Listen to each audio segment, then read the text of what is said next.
Hi, hello, it's me Jilna. Welcome to another episode of Ginger Coffee Vlogs.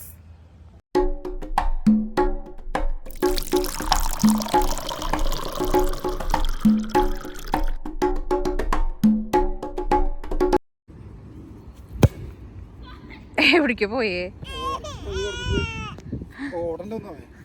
പാവ അതിന് കുറെ നേരമായിട്ട് ഓടിപ്പിക്കാൻ തുടങ്ങിയിട്ട്.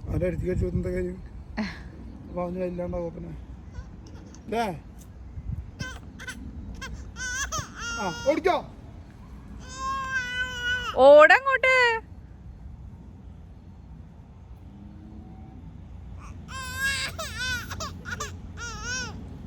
മലു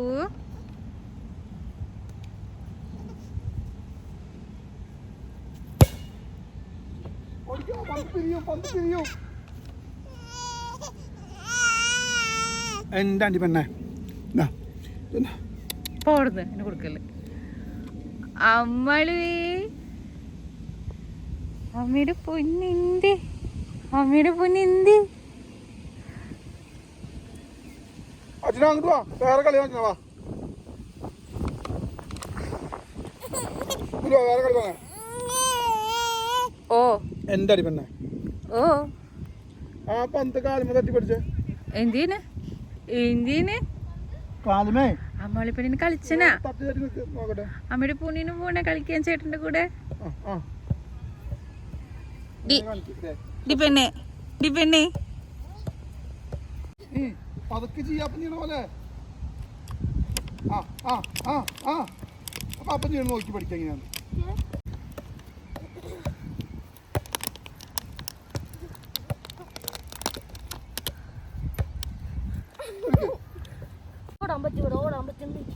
സമാധാനം അമ്മയ്ക്ക് പോകും. എന്നെ മുളക്കുന്നില്ല വേണ്ടേ? പതുക്കെ നല്ല കാലാവസ്ഥ കേട്ടോന്ന്.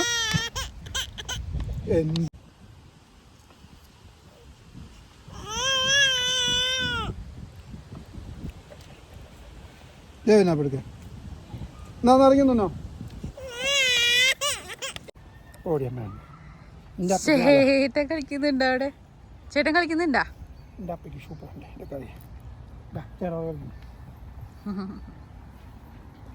സൂപ്പർ ഉടുപ്പാട്ടെ പറഞ്ഞേ. നമ്മളിൻ്റെ മാമുദിസയുടെ ഗിഫ്റ്റാ. നമ്മളെ പെണ്ണിൻ്റെ മാമുദിശയ്ക്ക് കിട്ടിയ ഗിഫ്റ്റാ ആണോ? റെഡി വൺ അങ്ങനെ പതുക്കെ വീഴാണ്ട്. നമ്മളിതുവരെ എൻ്റെ ഒരു ഡെലിവറി എക്സ്പീരിയൻസ് ചെയ്തില്ല. നമ്മൾ മിഡ് വൈഫിനെ കാണുന്നതും അതുപോലെ സ്കാനിങ് അതൊക്കെ നമ്മൾ ചെയ്തായിരുന്നു. ഇവിടുത്തെ ഒരു ഹോസ്പിറ്റൽ എക്സ്പീരിയൻസ് എന്തായിരുന്നു ഡെലിവറിക്ക് പോയപ്പോൾ ആ ഒരു വ്ളോഗാവട്ടെ ഇന്ന്. ഞാനൊരു 41 വീക്സിലാണ് കേട്ടോ അമ്മാളുവിനെ പ്രസവിച്ചത്. ഒത്തിരി നാളിങ്ങനെ കാത്തിരുന്നു, ഇന്നാവും നാളെ ആവും അങ്ങനെ നോക്കി എനിക്ക് കുറച്ച് സ്ട്രെസ്സൊക്കെ ആയിരുന്നു ആ ഒരു ടൈമിൽ. കാരണം നമുക്കൊരു 8 മാസമൊക്കെ കഴിയുമ്പോഴത്തേന് അങ്ങ് എങ്ങനെയെങ്കിലും ഒന്ന് പ്രസവിച്ചാൽ മതി എന്നുള്ളൊരു ഇതായിരിക്കുമല്ലോ. പക്ഷേ ഇവിടുത്തെ ഒരു നോർമൽ വീക്സ് എന്ന് പറയുന്നത് 41 to 42 വീക്സാണ്. ആ ഒരു 42 വീക്സിൻ്റെ അടുത്തെത്തുമ്പോഴും നോർമലി പെയിനൊന്നും വന്നില്ല എന്നുണ്ടെങ്കിൽ മാത്രമാണ് അവർ ഇൻഡ്യൂസ് ചെയ്യിപ്പിക്കുള്ളൂ. പക്ഷെ നമ്മുടെ നാട്ടിലായാലും എനിക്കിപ്പോൾ ദുബായിൽ അച്ചൂസിനെ ആയാലും ഒരു 39+ ആയപ്പോഴത്തേനൊക്കെ അവരങ്ങ് ഇൻഡ്യൂസ് ചെയ്യിപ്പിച്ചായിരുന്നു. അത് ഇച്ചിരി ഫ്ലൂയിഡൊക്കെ കുറവാന്ന് പറഞ്ഞിട്ട്. എനിക്ക് തോന്നുന്നു നമ്മുടെ നാട്ടിൽ ഇത്രയും വെയിറ്റ് ചെയ്യില്ല, 42 വീക്സ് ഒന്നും വെയിറ്റ് ചെയ്യുമെന്ന് എനിക്ക് തോന്നുന്നില്ല. അപ്പോൾ ആ ഒരു ടൈമായപ്പോൾ എല്ലാവരും എന്നോട് പ്രസവിച്ചില്ലേ ആയില്ലേ ഇതുവരെ വേദനയൊന്നും വന്നില്ലേ എന്ന് ചോദിക്കുമ്പോൾ എനിക്ക് ഭയങ്കര സ്ട്രെസ്സായിരുന്നു. അപ്പം ഞാനൊരു സ്ട്രെസ്സ് കാരണം കൊണ്ട് എൻ്റെ മിഡ് വൈഫിനെ 2-3 പ്രാവശ്യമൊക്കെ ഞാൻ വിളിച്ചിട്ട് എനിക്ക് ഭയങ്കര സ്ട്രെസ്സാണ്, നിങ്ങളെ എങ്ങനെയെങ്കിലും ഇൻഡ്യൂസ് ചെയ്യിപ്പിക്കും, എനിക്ക് നോർമലി പെയിൻ വരുന്നില്ല എന്നൊക്കെ ഞാൻ പറഞ്ഞിങ്ങനെ ബുദ്ധിമുട്ടിച്ചായിരുന്നു. പക്ഷേ പുള്ളിക്കാരി ആ ഒരു സ്ട്രെസ്സിൻ്റെ കാര്യം പറയുമ്പോഴത്തേനും എന്നെ ഹോസ്പിറ്റലിലേക്ക്, ഞാൻ നോർത്ത് ഷോർ DHBയിലാണ് കേട്ടോ ഡെലിവറി ആയത്. അവിടേക്ക് വിളിച്ചിട്ട് CTCയും കാര്യങ്ങളൊക്കെ നോക്കിയപ്പോഴത്തേനും അവർ പറഞ്ഞു ഞങ്ങൾക്ക് പ്രത്യേകിച്ച് കൺസേൺസ് ഒന്നുമില്ല, കാരണം എല്ലാം നോർമലാണ്. അങ്ങനെ നോർമലായിട്ട് പോകുന്ന അമ്മയും ഹെൽത്ത് ഓക്കെയാണ്, ബേബിയും ഓക്കെയാണ്, പിന്നെ എന്തിനാണ് ഞങ്ങൾ ഇൻഡ്യൂസ് ചെയ്യിപ്പിക്കുന്നത് എന്നുള്ളൊരു ഇതാണ് അവർക്കായിരുന്നത്. അങ്ങനെ എന്നോട് വെയിറ്റ് ചെയ്യാൻ പറഞ്ഞു. ജൂൺ 26-നായിരുന്നു എനിക്ക് അവർ പറഞ്ഞിരുന്ന ഡേറ്റ്. അതും കഴിഞ്ഞ് ജൂലൈ 2-നാണ് അമ്മാള് വരുന്നത്. അപ്പോൾ അത്രയും ഒരു ദിവസത്തെ കാത്തിരിപ്പായിരുന്നു കേട്ടോ. നല്ല ടെൻഷൻ ഉണ്ടാവും ആ ഒരു സമയത്ത്. പക്ഷേ എല്ലാം ഓക്കെ ആയി. എനിക്ക് ആ ഒരു 41 വീക്സ് കംപ്ലീറ്റ് ആവാനായിട്ട് വെൻസ്ഡേ എനിക്ക് കംപ്ലീറ്റ് ആവും. ട്യൂസ്ഡേ മോർണിംഗ് ആണ് എനിക്ക് ഡെലിവറി പെയിൻ വരുന്നത്. ആ ഒരു എനിക്ക് തോന്നുന്നു അതിന് തൊട്ട് മുമ്പ് ഞാൻ കുറേ വിഭവങ്ങളൊക്കെ ഉണ്ടാക്കി, ഒരു സദ്യയൊക്കെ ഉണ്ടാക്കി അന്ന് രാത്രി കിടന്നുറങ്ങി. ആ ഒരു പുലർച്ചെ ടൈമിൽ ഉറക്കത്തിൻ്റെ ഇടയിലാണ് നല്ലൊരു പെയിൻ വന്നത്. അത് ആദ്യത്തെ പെയിൻ ഞാൻ എന്തോ ഉറക്കത്തിൽ അറിയാഞ്ഞിട്ടാണോന്ന് അറിയില്ല, ഞാൻ ആകെ എണീറ്റിരിക്കുമ്പോൾ ഞാൻ ആകെ സ്വെറ്റ് ചെയ്തുകൊണ്ടിരിക്കുകയായിരുന്നു. അപ്പം തന്നെ എനിക്ക് മനസ്സിലായത് കാര്യമായിട്ടുള്ള പെയിനാണ്. പതുക്കെ നോക്കിയപ്പോൾ തന്നെ അങ്ങ് കൺട്രാക്ഷൻ സ്ട്രോങ് ആയി വന്നു. സൂചനെ വിളിച്ചു, എല്ലാവരും അങ്ങ് നല്ല ഉറക്കത്തിലായിരുന്നു. ഞാൻ പറഞ്ഞു ഇല്ല, എനിക്ക് കാര്യമായിട്ട് പെയിൻ വരുന്നുണ്ട്, നിൽക്കാൻ പറ്റുന്നില്ല. കാരണം നമുക്ക് ആ ഒരു പെയിൻ വരുമ്പോൾ തന്നെ അങ്ങ് നിവർന്ന് നിൽക്കാൻ പോലും പറ്റാത്തൊരു ഇതായിരുന്നു.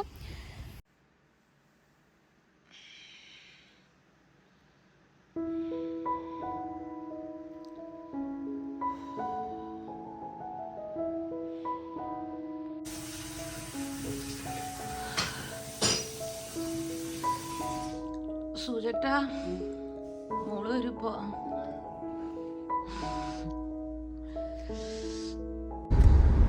അങ്ങനെ ഇവിടെ സമയം 7 മണിയായി. ഹോസ്പിറ്റലിലേക്ക് പോയോണ്ടിരിക്കുകയാണ് കേട്ടോ. എന്തെങ്കിലും പറയാനുണ്ടോ? എന്തെങ്കിലും പറയുന്നേ?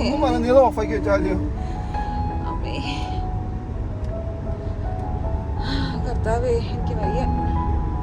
അങ്ങനെ കാത്തിരുന്ന് 40 ആഴ്ചയും 6 ദിവസവും.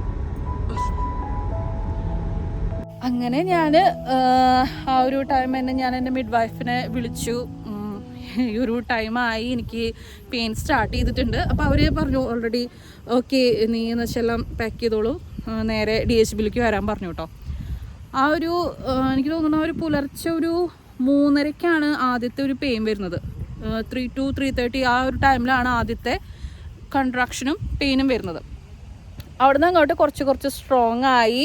പിന്നെ അവർ നമ്മൾ ഓൾറെഡി പറയും കേട്ടോ, അതായത് ആദ്യത്തെ പെയിനിൽ തന്നെ നമ്മൾ ഓടി ചെന്ന് ഹോസ്പിറ്റലിലേക്ക് പോകേണ്ട ആവശ്യമില്ല.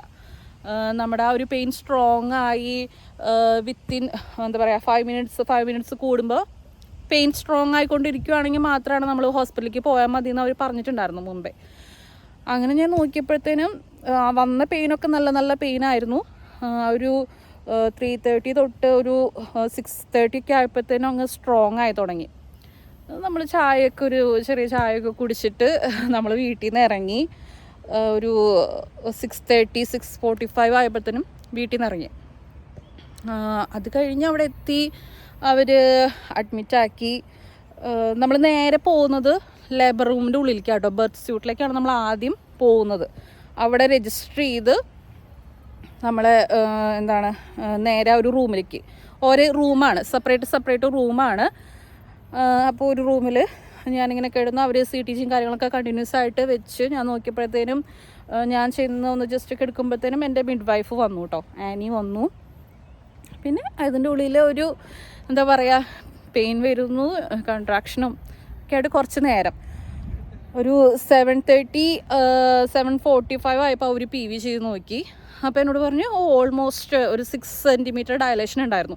അപ്പോൾ ഞാനും ഹാപ്പി, കാരണം ഇത്രയും നേരം കൊണ്ട് 6 സെൻറ്റിമീറ്റർ ആയി, അപ്പോൾ പെട്ടെന്ന് തന്നെ വരുമല്ലോ ആൾ, ഒരു 2-3 മണിക്കൂറൊക്കെ മതിയായിരിക്കും എന്ന് വിചാരിച്ചു. പക്ഷേ ആ ഒരു 7:30ക്ക് PV ചെയ്ത് 6 സെൻറ്റിമീറ്റർ എന്ന ആ ഒരു സംഭവം 12 o'clock, അതായത് ഉച്ച വരെ 6 സെൻറ്റിമീറ്റർ തന്നെയായിരുന്നു.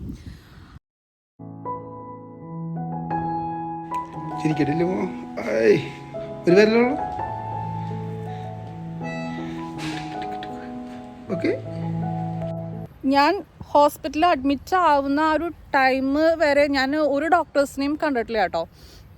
എൻ്റെ എല്ലാ കാര്യങ്ങളും നോക്കിക്കൊണ്ടിരുന്നത് എൻ്റെ മിഡ് വൈഫ് തന്നെയാണ്. അതുപോലെ നമ്മുടെ നാട്ടിൽ ഇപ്പോൾ നമുക്ക് പെയിൻ സ്റ്റാർട്ട് ചെയ്തു, അത് ജസ്റ്റ് ഒന്ന് ടോപ്പപ്പ് ചെയ്യാൻ വേണ്ടിയിട്ട് നമുക്ക് എക്സ്ട്രാ ഇൻഡ്യൂസ് ചെയ്യിപ്പിക്കാനുള്ള മെഡിസിൻ തരുമല്ലോ. പക്ഷേ ഇവിടെ അതൊന്നുമില്ല കേട്ടോ. ഇവരുടെ ഒരു ഇതെന്ന് വെച്ച് കഴിഞ്ഞാൽ എല്ലാ കാര്യങ്ങളും നാച്ചുറലായിട്ട് തന്നെ നടക്കണം, അതിന് എക്സ്ട്രാ മെഡിസിൻ്റെയോ ഒന്നിൻ്റെയും ആവശ്യമില്ല എന്നാണ് ഇവരുടെ ഒരു രീതി. അപ്പോൾ അങ്ങനെ ഇൻഡ്യൂസ് ചെയ്യിപ്പിക്കാനുള്ള മെഡിസിനൊന്നും തന്നില്ല. പിന്നെ പെയിൻ റിലീഫ് വേണമെന്ന് ചോദിച്ചു, എപ്പിഡ്യൂറൽ.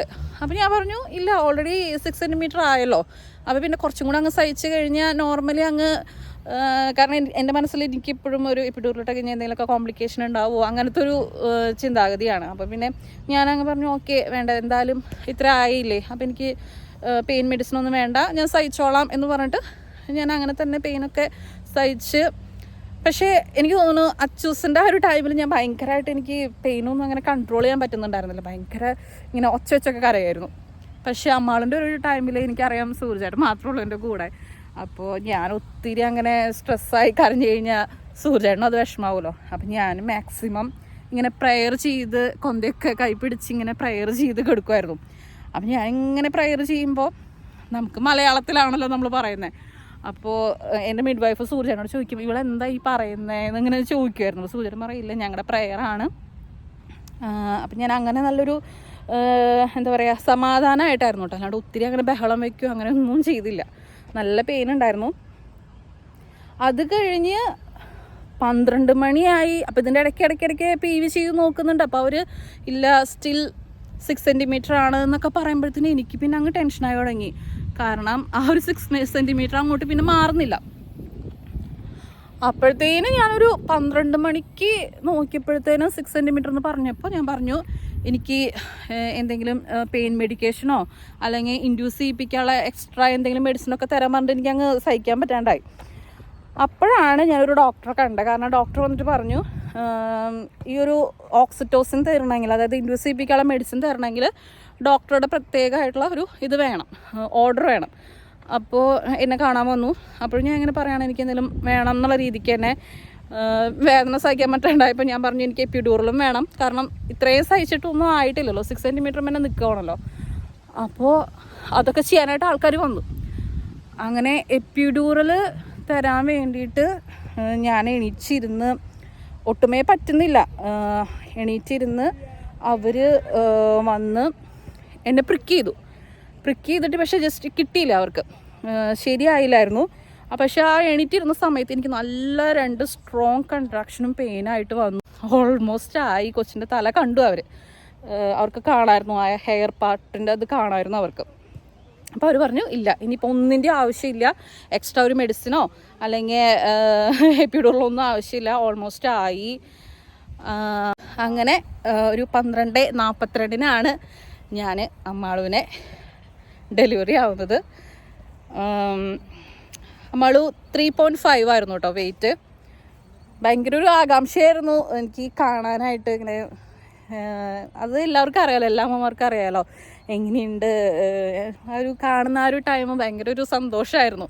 അത്ര നേരം അനുഭവിച്ച വേദനകളൊക്കെ നമ്മൾ മറന്നു പോകൂലേ, അതെല്ലാവർക്കും അങ്ങനെ തന്നെയായിരിക്കും.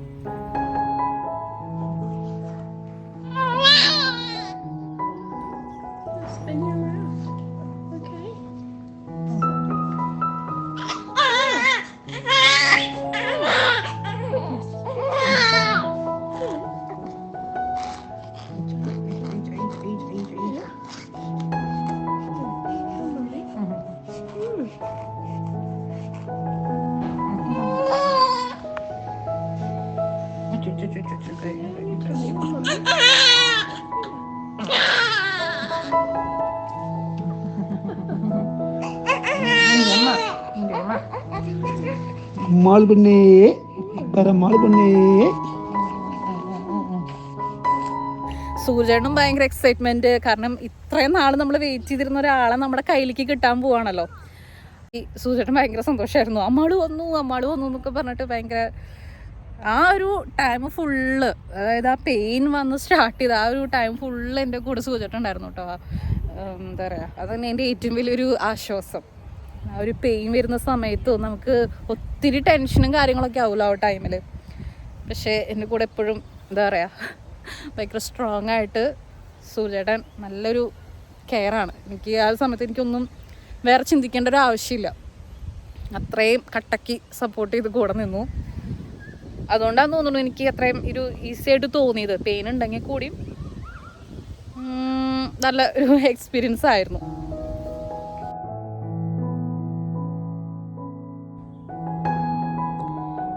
അമ്മാളു പെണ്ണേ,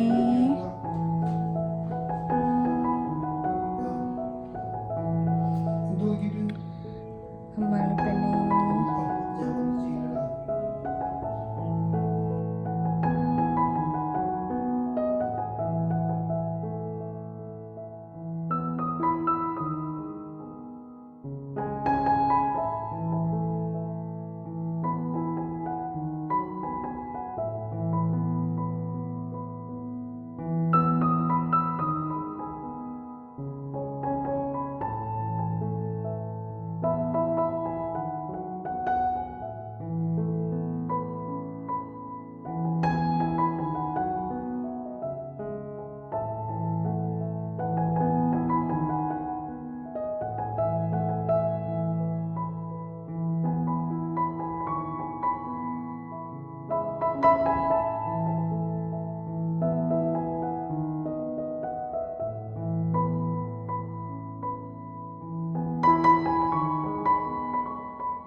അതുപോലെ തന്നെ വേറൊരു കാര്യം എന്താണെന്ന് വെച്ച് കഴിഞ്ഞാൽ നമ്മുടെ നാട്ടിലെ പോലെ സക്ഷനൊന്നും ഇവർ ചെയ്യില്ല കേട്ടോ. അതായത് ഇപ്പോൾ ബേബീസിൻ്റെ എന്തെങ്കിലുമൊക്കെ സെക്രീഷൻ ഉണ്ടെങ്കിൽ നമ്മുടെ നാട്ടിലൊക്കെ സക്ഷൻ ചെയ്ത് ക്ലിയർ ചെയ്യുമല്ലോ. പക്ഷേ ഇവിടെ അതൊന്നുമില്ല. അപ്പം എനിക്ക് കുറച്ച് കൺസേൺ ഉണ്ടായിരുന്നു. കാരണം അമ്മാളിങ്ങനെ തുമ്മുന്നുണ്ടായിരുന്നു. അപ്പോൾ ഞാൻ പറഞ്ഞു സക്ഷൻ ചെയ്യുന്നില്ല വെച്ചപ്പോൾ ഇല്ല, അതിൻ്റെ ആവശ്യമില്ല, അതൊക്കെ ബേബിയുടെ നോർമൽ റിഫ്ലക്സ് ചെയ്ത് അത് താനെ പുറത്തേക്ക് പോകണം, അല്ലാതെ സക്ഷനായിട്ടൊന്നും ചെയ്യില്ല എന്നാട്ടോ അവർ പറഞ്ഞത്. അതെനിക്കൊരു ബുദ്ധിമുട്ടായിട്ട് തോന്നി. കാരണം ഇങ്ങനെ കുറച്ച് ഞാൻ ഒരു 2 ആഴ്ച 3 ആഴ്ച മുമ്പ് തന്നെ ഞാൻ എൻ്റെ എല്ലാ ഡ്രസ്സൊക്കെ പാക്ക് ചെയ്ത് വെച്ചായിരുന്നു കേട്ടോ ഹോസ്പിറ്റലിലേക്ക് കൊണ്ടുപോകാനുള്ളത്. നമുക്ക് ഹോസ്പിറ്റലിൽ യൂസ് ചെയ്യാനുള്ള ഡ്രസ്സ്, അതുപോലെ ബ്രസ്റ്റ് ഫീഡിങ് ബ്രാസ്, പാഡ്സ്, ബേബിയുടെ സ്നഗ്ഗി, ഇതൊക്കെ നമ്മൾ പാക്ക് ചെയ്ത് വെച്ചിട്ടുണ്ടായിരുന്നു. നമുക്കറിയില്ലല്ലോ ഇവർ എന്തൊക്കെയാണ് യൂസ് ചെയ്യുക, എന്താ സംഭവം എന്നൊന്നും അറിയില്ലല്ലോ. അപ്പോൾ കുറച്ചധികം സാധനങ്ങൾ തന്നെ ഞാൻ പാക്ക് ചെയ്തിട്ടുണ്ടായിരുന്നു. പക്ഷേ അവിടെ ചെന്ന് കറക്റ്റ് 12:42 ഞാൻ ഡെലിവറി ചെയ്ത് എന്നെ അവർ ഡിസ്ചാർജ് ചെയ്ത് 3 മണിക്കാട്ടോ. അപ്പോഴും എനിക്ക് ടെൻഷനായിരുന്നു, ഇത്ര പെട്ടെന്ന് പോകണോ, കാരണം നമുക്കറിയില്ലല്ലോ ബ്ലീഡിങ്ങും കാര്യങ്ങളൊക്കെ ഉണ്ടാവും, ഒന്നും അറിയില്ല. അവർ പെർഫെക്റ്റ്, അവർ എല്ലാം ഓക്കെയാണ്, ഓക്കെ ജില്ല ഡിസ്ചാർജാണ്. ഒരു 3:30 ആയപ്പോഴത്തേനും എനിക്ക് തോന്നുന്നു എൻ്റെ മിഡ് വൈഫൊക്കെ പോയി തോന്നുന്നു. അപ്പോൾ ഞാൻ പറഞ്ഞു ഒരു 4 മണി വരെ ഞാൻ കിടക്കാം, എന്നിട്ട് ഞാൻ പൊയ്ക്കോളാം എന്ന് പറഞ്ഞിട്ട് ഞാനൊരു 4 o'clock വരെ അവിടെ കിടന്നു എൻ്റെ ഒരു സമാധാനത്തിന്. ഇവർക്ക് അങ്ങനെയൊന്നുമില്ല. ഇവർ പറഞ്ഞു ഓക്കെയാണ്, നോർമലാണെന്നുണ്ടെങ്കിൽ പിന്നെ ഹോസ്പിറ്റലൈസേഷൻ്റെ ആവശ്യമൊന്നുമില്ല, 1 day പോലും എടുക്കേണ്ട ആവശ്യമില്ല. കാരണം അവർ എൻ്റെ ഹെൽത്തിലായാലും ബേബിയുടെ ഹെൽത്തിലായാലും അവർ ഓക്കെ ആയിരുന്നു. അപ്പം ഞാൻ ആലോചിച്ചത് ഒരു 2-3 മണിക്കൂർ കിടക്കാൻ വേണ്ടിയിട്ടാണ് ഞാൻ ഇത്ര വലിയ പെട്ടി ഒന്ന് കൊണ്ടുപോയെന്ന്. അപ്പം അതിൻ്റെ ഒന്നും ആവശ്യം വന്നില്ല. പിന്നെ നമ്മൾ ഈ ബേബിക്ക് വേണ്ട ക്ലോത്തൊക്കെ കൈ പിടിക്കാൻ പറയുമെങ്കിലും എല്ലാ സംഭവങ്ങളും അവിടെ ഉണ്ട്. നമുക്ക് വേണമെങ്കിൽ നമ്മുടെ ആഗ്രഹം എന്താണോ, ബേബിക്ക് ഇപ്പം നമ്മളെടുത്ത ഡ്രസ്സ് വേണം ആദ്യമായിട്ട് ഇടിയിക്കാൻ എന്ന ആഗ്രഹം ഉണ്ടെങ്കിൽ നമുക്ക് നമ്മുടേതായ സംഭവങ്ങൾ കൊടുക്കാം. അല്ലാത്ത പക്ഷം അവരുടെ അടുത്ത് എല്ലാം ഉണ്ട്, നമുക്ക് അങ്ങനെ പ്രത്യേകിച്ചൊന്നും കൈ പിടിക്കേണ്ട ആവശ്യമില്ല എന്നാണ് എനിക്ക് തോന്നിയത്. പിന്നെ ഒരു ഡെലിവറിയൊക്കെ കഴിഞ്ഞ് ഞാൻ നല്ലൊരു ഷവറൊക്കെ എടുത്ത് എനിക്ക് അവർ ബ്രെഡൊക്കെ ടോസ്റ്റ് ചെയ്ത് കൊണ്ടു തന്നു കേട്ടോ, ചായയും ബ്രെഡൊക്കെ കൊണ്ടു തന്ന്. അതൊക്കെ കഴിച്ച് ഒരു 4 മണിയായപ്പോഴത്തേനും എൻ്റെ ആ ഒരു ഡെലിവറിയും കാര്യങ്ങളും ഹോസ്പിറ്റൽ താമസമൊക്കെ കഴിഞ്ഞ് ഞാൻ നേരെ വീട്ടിലേക്ക് എത്തി. പിന്നെ അവിടെ നിന്ന് അങ്ങോട്ടൊരു ഒരാഴ്ച കുറച്ചൊക്കെ ബുദ്ധിമുട്ടായിരുന്നു. എനിക്ക് എപ്പിസോട്ടമി ഉണ്ടായിരുന്നു. അപ്പോൾ ആ ഒരു വൂണ്ടിൻ്റെ പെയിനും കാര്യങ്ങളൊക്കെ ആയിട്ട് ഒരാഴ്ച എടുത്തൊന്ന് എല്ലാം ഓക്കെ ആയി വരാൻ. അത് കഴിഞ്ഞ് പിന്നെ ഓക്കെ ആയി, പിന്നെ നമ്മൾ ആ ഒരു ട്രാക്കിലേക്ക് അങ്ങ് ആയി. അപ്പോൾ ഇതൊക്കെയാണ് എൻ്റെ ഒരു എക്സ്പീരിയൻസ് എന്ന് പറയുന്നത്.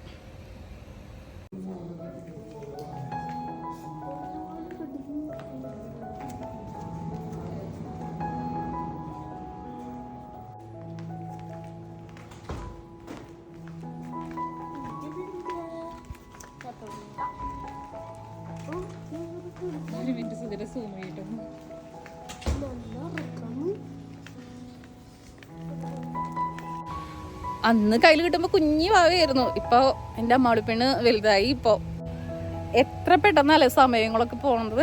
ഞാൻ എൻ്റെ പഴയ വീഡിയോസൊക്കെ കാണുമ്പോൾ ഞാൻ തന്നെ ആലോചിക്കും, ആ ടൈമിലൊക്കെ ഞാനൊരു 8 മാസത്തിലൊക്കെ എന്നാണ് ഞാൻ ഡെലിവറി ആവാമെന്ന് ആലോചിച്ചിട്ടായിരിക്കും നടക്കണ്ടാവുക. ഇപ്പോൾ എൻ്റെ അമ്മാളിപ്പെണ്ണിന് 5 മാസം തികയും നാളേക്ക്. പെട്ടെന്ന് പോകുന്ന സമയങ്ങളൊക്കെ, പെട്ടെന്ന് അവൾ വളരുകയാണ് അങ്ങോട്ട്. അപ്പോൾ ഇതൊക്കെയാണ് എൻ്റെ ഒരു ഡെലിവറി എക്സ്പീരിയൻസ്. പക്ഷേ ഹോസ്പിറ്റൽ ഓക്കെ, പെർഫെക്റ്റ്, നല്ല ക്ലീനാണ്.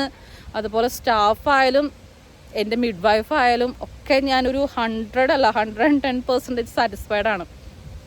അത്രയും നല്ലൊരു കെയറാണ്. നമ്മുടെ നാട്ടിലെ കുറച്ച് കാര്യങ്ങൾ വെച്ചിട്ട് അതൊന്നും ഇവിടെ ഇല്ലല്ലോ എന്നുള്ള ചെറിയൊരു ഇത് മാത്രമേ ഉള്ളൂ. പക്ഷെ അതൊക്കെ ഇവർ പറയുന്നത് ഓക്കെ ആയിരിക്കാം. ഇവിടുത്തെ സ്റ്റഡീസും കാര്യങ്ങളൊക്കെ അങ്ങനെയായിരിക്കും. സക്ഷൻ ചെയ്യാത്തതും ഇൻഡ്യൂസ് ചെയ്യിപ്പിക്കാത്തതും ഒക്കെ അവർ പറയുന്ന എല്ലാം നോർമലായിട്ട് നടക്കട്ടെ എന്നുള്ളൊരു രീതിക്കാണ്. അങ്ങനെ വിജയശ്രീയിൽ ആളിതി കഴിഞ്ഞാൽ വന്നു, പ്രസവമൊക്കെ കഴിഞ്ഞു. പുലർച്ചെ ഇവിടുന്ന് പോയത് എനിക്ക് ഓർമ്മയുള്ളൂ, വേറൊന്നും എനിക്ക് ഓർമ്മയില്ല.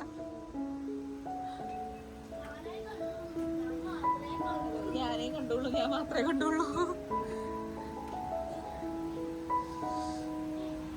ഓ നല്ല തണുപ്പുണ്ട്, വേഗം കേൾക്കാം.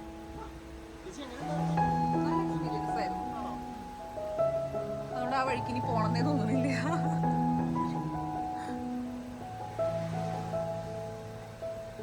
അമ്മേ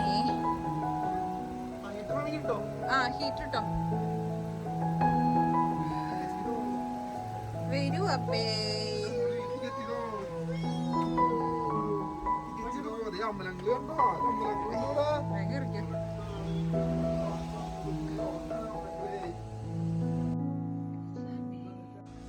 അപ്പയ്ക്ക് ഇന്ന് തൊട്ട് പണിയാണല്ലോ. എനിക്കാണെങ്കിൽ